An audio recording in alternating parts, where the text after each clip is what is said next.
जय श्री राम, हर हर महादेव। मैं अधिवक्ता बागी श्रीवास्तव वाराणसी से पुनः आप लोग के समक्ष उपस्थित हूँ एक नया वीडियो लेकर। विषय है दंड प्रक्रिया संहिता 1973। दंड प्रक्रिया संहिता से संबंधित लगभग 17 वीडियो हमने अपने YouTube चैनल पर अपलोड कर दिया है। कृपया आप लोग उसको जरूर देखें और उसका लाभ उठाएं। और अभी तक मेरे इस चैनल को जिन व्यक्तियों द्वारा सब्सक्राइब नहीं किया गया है, मेरा आग्रह है कि उसको सब्सक्राइब जरूर कर लें। बेल आइकन पर क्लिक कर दें ताकि जब भी मैं कोई वीडियो अपलोड करूं तो उसकी सूचना आपको तुरंत मिल जाए। आते हैं विषय पर। आज हम चर्चा करेंगे धारा 357 का और धारा 357 कैपिटल ए का, जिसमें एक प्रतिकर की बात कही गई है और प्रतिकर पीड़ित व्यक्ति को देने की बात कही गई है। तो इसका हम चर्चा करेंगे। पीड़ित कौन है, ये धारा 2 का जो परिभाषा खंड है उसमें WA में जो दिया गया है विक्टिम की परिभाषा, उस पीड़ित की बात ये करता है। यानी कि कोई जरूरी नहीं है कि पीड़ित से संबंधित केवल वही व्यक्ति है जिस व्यक्ति को चोट लगा है। उसके जो संरक्षक हैं वो भी पीड़ित माने जाएंगे, या उसके जो प्रतिनिधि हैं, हित प्रतिनिधि हैं, वो भी पीड़ित माने जाएंगे। तो हम उस पीड़ित की बात करेंगे जिसको प्रतिकर न्यायालय द्वारा दिलाया जाएगा। और इसके लिए प्रक्रिया जो है धारा 357 में है और 357 कैपिटल ए में है। धारा 357 कैपिटल ए जो है सन 2009 में अमेंडमेंट करके लाया गया, जो 31 दिसंबर 2009 से प्रभावी है। कंपनसेशन से संबंधित 2-3 धाराएं और हैं, लेकिन वहां पे जो कंपनसेशन दी जाती है वो पीड़ित को न दे करके अभियुक्त को दिया जाता है। अब जैसे धारा 237 की धारा 4 को आप देखेंगे तो उसमें जो प्रक्रिया अपनाई जाती है सेशन कोर्ट द्वारा मानहानि के मामले में, यदि उसको प्रतीत होता है कि नहीं ये अभियोग गलत तरीके से बिना आधार के लगाया गया है, तो वो 1000 रुपये का प्रतिकर अधिरोपित कर सकता है। और वो प्रत्येक व्यक्ति के ऊपर कर सकता है। मतलब ऐसा नहीं कि अगर जो एक अभियुक्त है तो उसको 1000 दिया गया, 10 अभियुक्त हैं तो उसमें 100 रुपये 1000 बांटा जाएगा, ऐसा नहीं है। वो प्रत्येक अभियुक्त को 1000 रुपया दिलाने का आदेश दे सकता है। उसके बाकी जो अन्य धाराएं हैं, जैसे वो धारा 5 है, वो धारा 6 है, उन सब में प्रक्रियाएं दी गई हैं कि अपील में क्या हो सकता है या अपीलीय न्यायालय द्वारा क्या हो सकता है। तो वो सब चीजें बात है। वैसे ही देखने को मिलता है धारा 250 में, वहां भी यही है कि या तो परिवादी द्वारा या जो इतला दी गई है अभियोग लगाने का, तो उसमें कोई ऐसा आधार नहीं बनता है, मतलब वो फाल्सस है, तो वहां पर भी अभियुक्त को प्रतिकर दिलाया जा सकता है मजिस्ट्रेट द्वारा वारंट केसेस मामले में। लेकिन वहां पे कोई पैसे का लिमिटेशन नहीं है। वहां ये बताया गया है कि मजिस्ट्रेट की जितनी शक्ति होगी वो अपने शक्ति से अनधिक जितना भी चाहेगा प्रतिकर के रूप में निरूपित कर सकता है, और उसके लिए जो परिवादी है या जो इतला दिया गया है जिसके द्वारा, वो उसके लिए लायबल होगा। ये बात हो गया। अब एक धारा और आता है धारा 358। इसमें भी कुछ इसी तरीके की बात है कि किसी व्यक्ति को निराधार गिरफ्तार करवा दिया गया है, तो जिस व्यक्ति द्वारा वो मामले की सुनवाई की जा रही है ट्राइबल बाई जिस कोर्ट में है, और उस मजिस्ट्रेट को लगता है कि नहीं इसका निराधार गिरफ्तारी करवाया गया है, तो 1000 से अनधिक रुपये प्रत्येक व्यक्ति के लिए अधिनिर्णित कर सकता है। ये बात धारा 358 में दी गई है। वहां भी यही बात है, जैसे धारा 237 की धारा 4 में था कि ऐसा नहीं है कि एक व्यक्ति है चाहे 10 व्यक्ति हैं तो सबको 1000 रुपया दिलवाया जाएगा। तो ये बातें तो अभियुक्त को प्रतिकर दिलाने की बात है। अब पीड़ित की जब बात करेंगे कि पीड़ित को प्रतिकर कब दिलाया जाएगा, तो उसके लिए धारा 357 है और धारा 357 कैपिटल ए है। अब इसको देख लेते हैं हम लोग। तो जब धारा 357 को देखते हैं हम, तो उसमें उप धारा 1 में 4 खंड दिए गए हैं ABCD करके, और इसमें ये बताया गया है उप धारा 1 में कि जब कोई न्यायालय जुर्माने का दंडादेश देता है या कोई ऐसा आदेश दंडादेश जिसके अंतर्गत मृत्यु दंडादेश भी है देता है, जिसका भाग जुर्माना भी है। मतलब होता है ना कि कभी कभी आप देखेंगे कि कोई दंडादेश में कारावास या जुर्माने या दोनों दिया जा सकता है, तो ऐसा है उस तरीके का। तब निर्णय देते समय वह न्यायालय आदेश दे सकता है कि वसूल किए गए सब जुर्माने या उसके किसी भाग का उपयोजन, मतलब जो उसको जुर्माना अधिरूपित किया जाएगा उसके ऊपर दंडादेश के रूप में, उसका उपयोजन किस रूप में होगा। तो यहाँ पे 4 क्लास दिए गए हैं ABCD करके। तो पहला क्लास तो यही कह रहा है कि अभियोजन में उचित रूप से उपगत व्ययों को चुकाने के लिए किया जाएगा, ऐसा आदेश चाहे तो कर सकता है।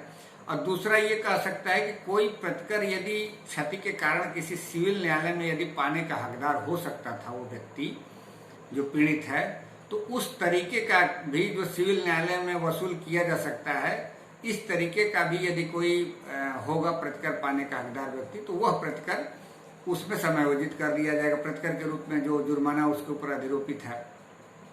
अब उसके बाद तीसरा कह रहा है, जो इसका सी है, खंड सी, ये कह रहा है कि यदि कोई ऐसा व्यक्ति है जो पीड़ित है, घातक दुर्घटना अधिनियम 1855 के अधीन हकदार है प्रतिकर पाने के लिए, तो उस व्यक्ति को भी इस धारा के तहत जो जुर्माना है वो प्रतिकर के रूप में उसको उपयोजन में लाया जाएगा, मतलब मर्ज कर दिया जाएगा। और चौथी बात ये कह रहा है कि ऐसा कोई व्यक्ति है जो चोरी, आपराधिक दुर्विनियोग या आपराधिक न्यासभंग या छल भी है, या चुराई हुई संपत्ति की दशा में ऐसा कोई व्यक्ति है जो वह संपत्ति प्राप्त कर लेता है और वो बोनाफाइड स्थिति में प्राप्त करता है। उसे नहीं पता है कि ये चोरी की संपत्ति है कि आपराधिक दुर्विनियोग द्वारा ये प्राप्त किया हुआ संपत्ति है, आपराधिक न्यासभंग द्वारा प्राप्त संपत्ति है, लेकिन वो बोनाफाइड इंटेंशन से उस संपत्ति को क्रय कर लेता है। तो अब चूंकि जब वो संपत्ति रिकवरी होगी तो जिस व्यक्ति के पास संपत्ति का जो मेन ओनर है, उस संपत्ति को उसको हैंडओवर कर दिया जाएगा। तो आखिर वो जो व्यक्ति बोनाफाइड स्थिति में खरीदे था उसको क्या फिर ऑप्शन मिलेगा? तो वहां पे ये कह रहा है डी इसका कि उसको फिर जो जुर्माना अधिरोपित किया जाएगा उसको उस व्यक्ति को जो बोनाफाइड स्थिति में क्रय किया है उसको ऐसी संपत्ति उसके हकदार व्यक्ति के कब्जे में लौटा दी जाने की दशा में उसकी हानि के लिए प्रतिकर देने में किया जाएगा। तो ये 4 तरह का आदेश उपधारा 1 के तहत 357 में दिया जा सकता है। अब जो इसका उपधारा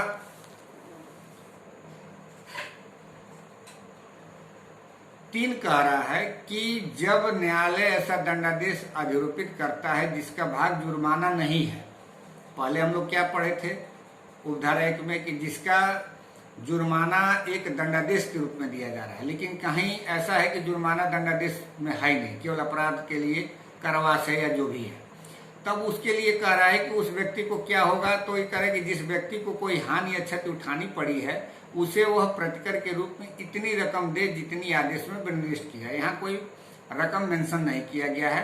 ये डिस्क्रिशनरी पावर है न्यायालय के कि न्यायालय को कारावास या जो भी दंडादेश उसको देना है, देते समय उस व्यक्ति को जो हानि उठाया है, विक्टिम है, उसको उतनी रकम जितनी वो निर्दिष्ट करे आदेश कर सकता है उपधारा 3 में। यदि वो दंडादेश में जुर्माना के रूप में दंडादेश नहीं है तब, और उपधारा 1 में यदि दंडादेश के रूप में है तो उसका तो वसूली के समय ही उपयोजन किया जाएगा।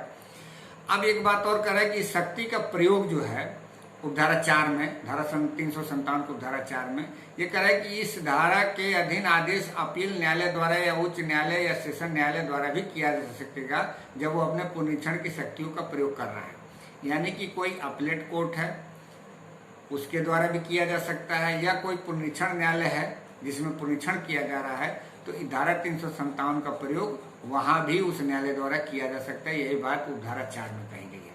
तो ये तो रहा धारा 357।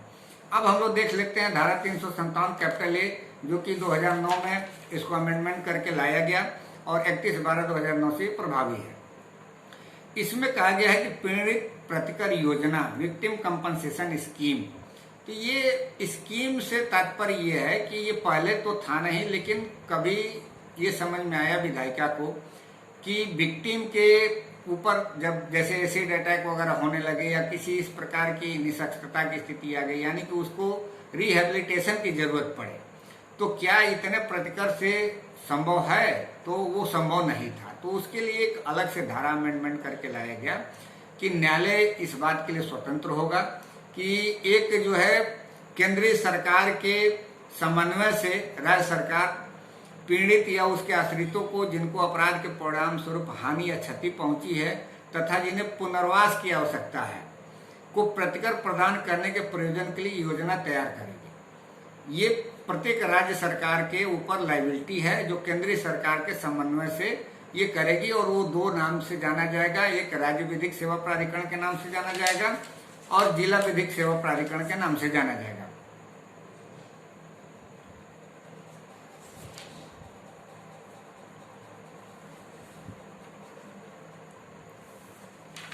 अब इसमें 2 तरह की बातें कही गई हैं। एक तो न्यायालय द्वारा सिफारिश किया जा सकता है जहां ये नोटिफाइड है आइडेंटिफाइड है कि किस व्यक्ति के द्वारा अपराध किया गया है, यानी कि अभियुक्त और पीड़ित दोनों जो है आइडेंटिफाइड हैं, तो उस कंडीशन में न्यायालय द्वारा सिफारिश किया जाएगा कि उसके रिहैबिलिटेशन के लिए जो पीड़ित है कितना रकम हो सकता है, उसको जिला विधिक सेवा प्राधिकरण को या राज्य विधिक सेवा प्राधिकरण को सिफारिश किया जाएगा और उसको 2 महीने के भीतर निस्तारण भी किया जाएगा। अब चाहे उसमें 10 लाख हो सकता है, 15 लाख हो सकता है, 2 लाख हो सकता है या 30 लाख हो सकता है, उसका कोई लिमिट नहीं है। उसके रिहैबिलिटेशन के लिए जितनी आवश्यकता हो सकती है उसके लिए सिफारिश न्यायालय द्वारा की जाएगी। और यदि ऐसा आइडेंटिफाइड ही नहीं हो पाया है, जैसे घटना तो घट गई, कभी कभी कोई भी घटना होता है तो अनजान या सुनसान स्थिति में होता है, तो वहां पे पीड़ित का तो आइडेंटिफिकेशन हो जाता है कि भाई इसके साथ घटना, लेकिन किसने घटना किया हुआ है इसका कोई आइडेंटिफिकेशन नहीं हो पाता है। तो उसके लिए खुद पीड़ित द्वारा उपधारा 4 में बात कही गई है कि जहां अपराधी का पता नहीं चलता या उसकी शिनाख्त नहीं हो पाती किंतु पीड़ित की शिनाख्त हो जाती है, विचारण नहीं होता है, तो पीड़ित या उसके आश्रित राज्य या जिला विधिक सेवा प्राधिकरण को प्रतिकर का अधिनिर्णय करने के लिए आवेदन कर सकते हैं। और ये जो हम लोग धारा 1 में पढ़े हैं रिहैबिलिटेशन के लिए, वही इसका मेन उद्देश्य है कि जैसे किसी के ऊपर एसिड अटैक हो गया या कोई आग लगा दिया गया उसके ऊपर पेट्रोल छिड़क करके, लेकिन अभियुक्त के शिनाख्त नहीं हो पाई है कि किसने किया है, लेकिन पीड़ित तो पीड़ित है।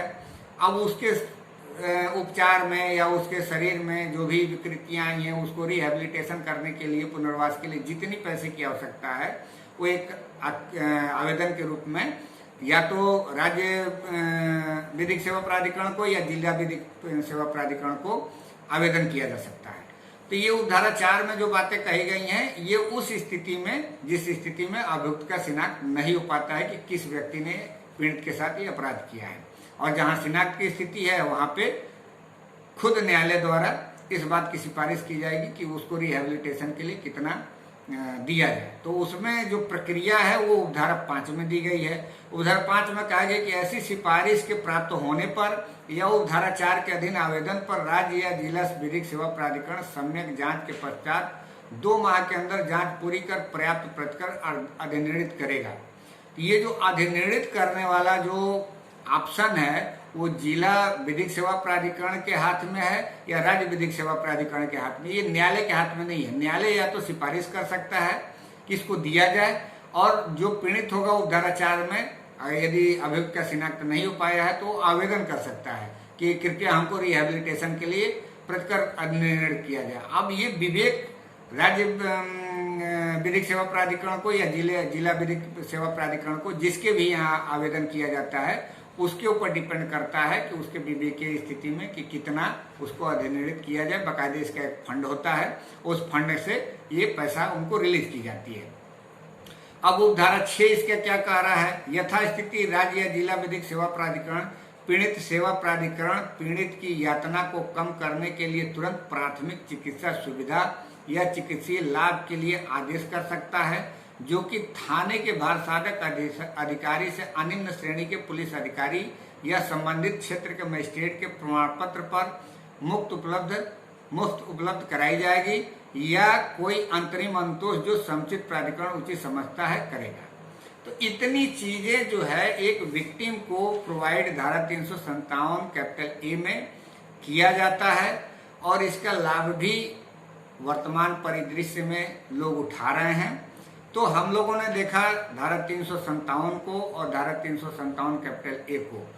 आप लोग बेयर एक्ट जरूर पढ़िएगा, हमें आशा है कि मेरा बात आप लोग को जरूर समझ में आया होगा। और धारा 237 की उपधारा 4 या धारा 250 की उपधारा 2 या धारा 358 से धारा 357 और धारा 357 कैपिटल ए किस प्रकार भिन्न है, इसको भी हमने उल्लेख किया। तो हमें आशा है कि वीडियो आप लोग को जरूर समझ में आया होगा। बेयर एक्ट आप लोग जरूर पढ़ें। मिलते हैं अगले वीडियो में अगले टॉपिक के साथ, तब तक के लिए इजाजत दीजिए।